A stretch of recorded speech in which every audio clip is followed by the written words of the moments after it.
Chapter 16. Flying Saucers? Nothing extraordinary! Exclamation point. Then I asked her to show me an example of her knowledge of technology. Quote, do you want me to tell you how all the different machines of your world operate? Quote, the kind of thing our prominent scientists are only touching the fringes of. Why don't you make some great scientific discovery, let's say? Quote, that is what I have been doing for you the whole time you've been here. Quote, not just for me, for the world of science, a discovery they would be prepared to recognize. Go ahead, make a discovery in some technical field which will prove your abilities, like spaceships, the atom, automobile fuel, since you say it's all so simple. Quote, in comparison with what I have been trying to show you, those fields you mention are something like, to use a term from your language, the Stone Age. Quote, that's perfect then. You may consider it primitive, but at least I'll be able to understand it. You can prove you're right and show evidence that your intelligence is superior to mine. Tell me, for example, what you think of our airplanes and spaceships. Pretty close to perfect machines? Quote, no, they are altogether primitive. They only serve to show how primitive the technocratic path of development is. That remark put me on my guard, since I realized that either her conclusions were those of a madwoman, or she really knew far more than someone with an ordinary consciousness could ever imagine. I continued my questioning. Quote, what do you mean when you say our rockets and planes are primitive? Anastasia responded after a brief pause, as though allowing time for her words to sink in. Quote, the functioning of all your machines, every single one of them, is based on the energy of explosion. Not knowing any more efficient natural sources of energy, you resort to such primitive, awkward substitutes with incredible stubbornness, and even the destructive consequences of their use do not stop you. The range of your airplanes and rockets is simply laughable. According to the scale of the universe, they rise a wee tiny bit above the Earth, and now this method has practically reached its ceiling. Do you not agree? But that is ridiculous. An exploding or burning substance propels some monstrous structure that you call a spaceship, and then the greater part of this ship is designed precisely to solve this problem of propulsion. Quote, and what might be an alternative principle of movement through the atmosphere? Quote, a flying saucer might be a good example, Anastasia responded. Quote, what? You know about flying saucers and their propulsion systems? Of course I know. It's very simple and rational. I felt my throat go dry and tried to hurry her up. Tell me, Anastasia, quickly, in a way I can understand. All right, only do not get excited. It will be harder to understand when you are excited.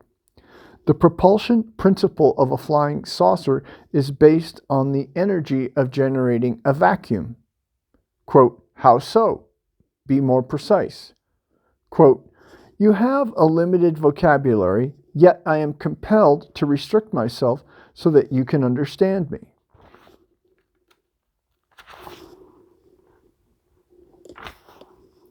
Well, I blurted out in agitation,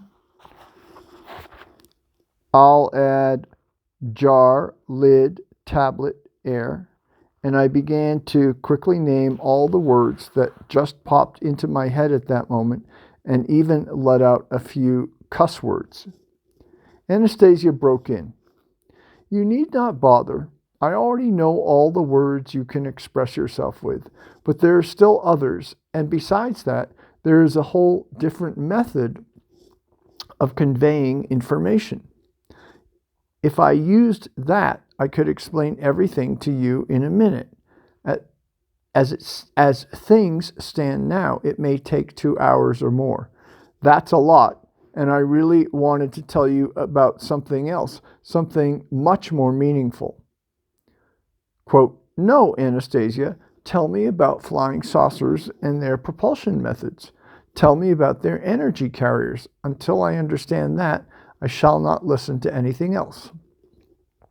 All right, she acquiesced, and then went on. An explosion occurs when a solid substance quickly changes under a certain influence into gaseous form, or when, in the course of a reaction, two gaseous substances evolve into something even lighter. Everyone, of course, understands this part. Quote, yes, I replied. If powder is ignited, it becomes smoke, and liquid fuel becomes gas. Yes, more or less.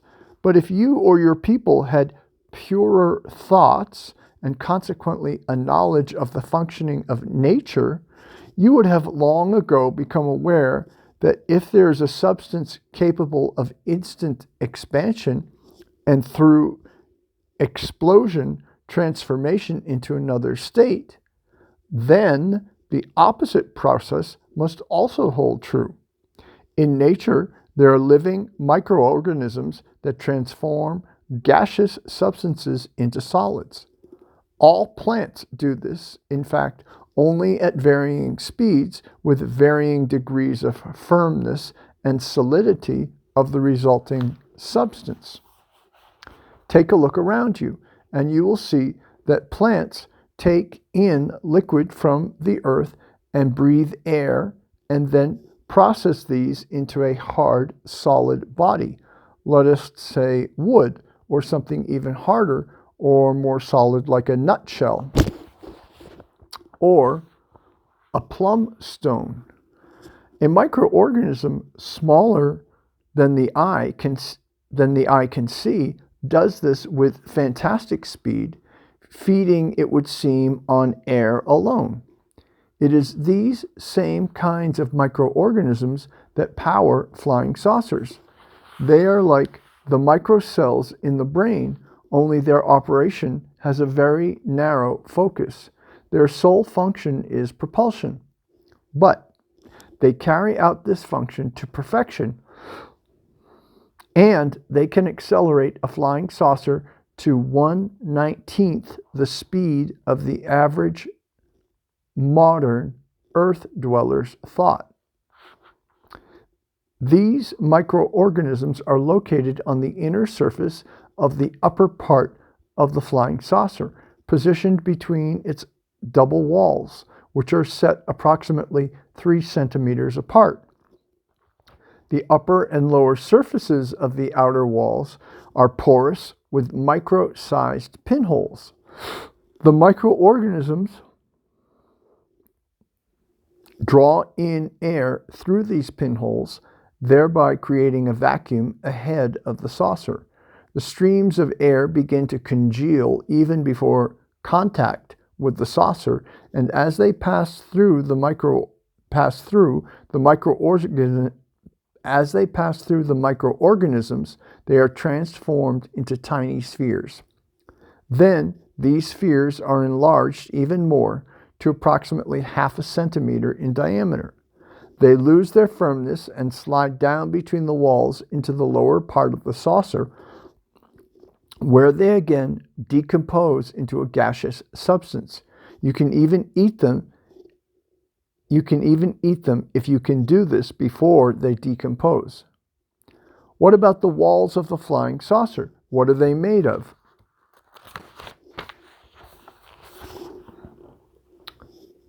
They are cultivated. They are grown. How so? Why the surprise? Just give it a little thought. You will figure it out. Many people cultivate a fungus in various kinds of containers. The fungus, by the way, imbues the water in which it is placed with a pleasant, slightly acidic flavor and takes the shape of the container.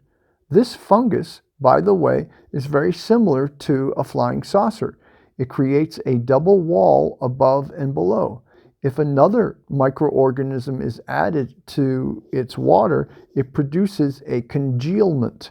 But this so-called microorganism can be produced, or rather given birth to, by the power of the will or the brain, much like a vivid concept or imagery.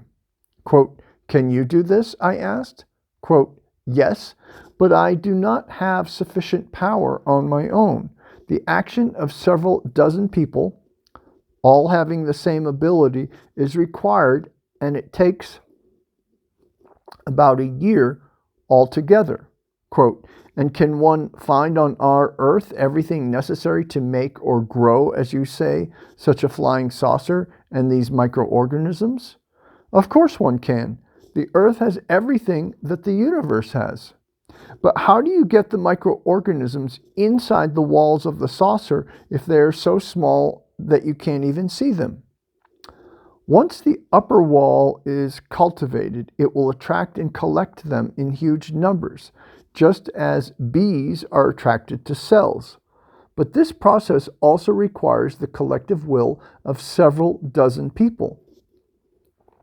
In any case, what is the use of elaborating further if you cannot cultivate it for lack of people with the right kind of will, intelligence, and knowledge?" Quote, "Isn't there some way you could help?" Quote, "I could, so do it. I have already." Quote, "What have you done?" I was still perplexed. "I told you how children should be raised, and I shall tell you more. You will tell this to others. Many will understand, and their children raised in this manner will have the intelligence, knowledge, and will which permits them to make not only a primitive flying saucer, but significantly more." Quote, "Anastasia, how do you know so much about a flying saucer? Don't tell me that too comes through your communication with plants." Quote, "They have been landing here, and I have helped them repair their ship. And are they much smarter than us?" Quote, "Not at all. They have a long way to go to attain the level of man. They are afraid of us, afraid to approach people, even though they are very curious. At first they were afraid of me. They trained their mental paralyzers on me, and they put on quite a show. They tried to frighten me, shock me. It was quite a challenge to calm them down and convince them I would only treat them with affection." Quote, "Well, how can they be less smart than us if they can do things man can't do yet?" Quote, "What is so surprising about that?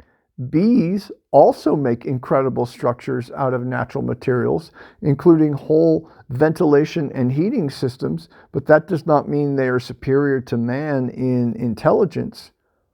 In the universe, there's no one and nothing stronger than man except God."